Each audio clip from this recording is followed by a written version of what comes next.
اگر صرف محنت ہی دولت لاتی تو سب سے امیر انسان مزدور ہوتا، لیکن حقیقت یہ ہے کہ دولت محنت کے ساتھ ساتھ عادتوں کا درست ہونا بھی ہے۔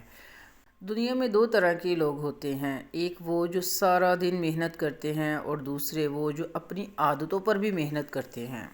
جو لوگ اپنی عادتوں کو درست کر لیتے ہیں، خود دولت ان کے پیچھے آتی ہے۔ عادتوں میں سب سے پہلی عادت ہے وہ وقت کا ضیاع نہیں کرتے۔ وہ جانتے ہیں جو وقت کو ہلکا لیتے ہیں، وقت اسے زندگی میں پیچھے چھوڑ دیتا ہے۔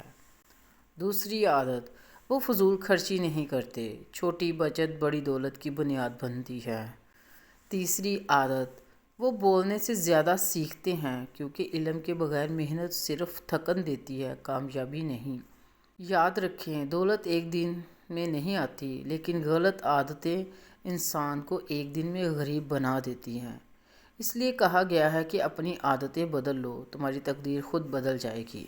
اگر آپ واقعی امیر بننا چاہتے ہیں تو سب سے پہلے اپنی عادتوں کو امیر بنائیں۔ جو لوگ اپنی محنت کے ساتھ ساتھ عادتوں کو بھی درست رکھتے ہیں، نیتوں کو درست رکھتے ہیں، وہی زندگی میں کامیاب ہوتے ہیں، اور دولت ایسے لوگوں کے پیچھے بھاگتی ہے۔ ان لوگوں کو دولت کے پیچھے بھاگنا نہیں پڑتا۔ اگر ویڈیو پسند آئی ہو تو پلیز چینل کو سبسکرائب کریں اور ویڈیو کو لائک کریں۔ شکریہ۔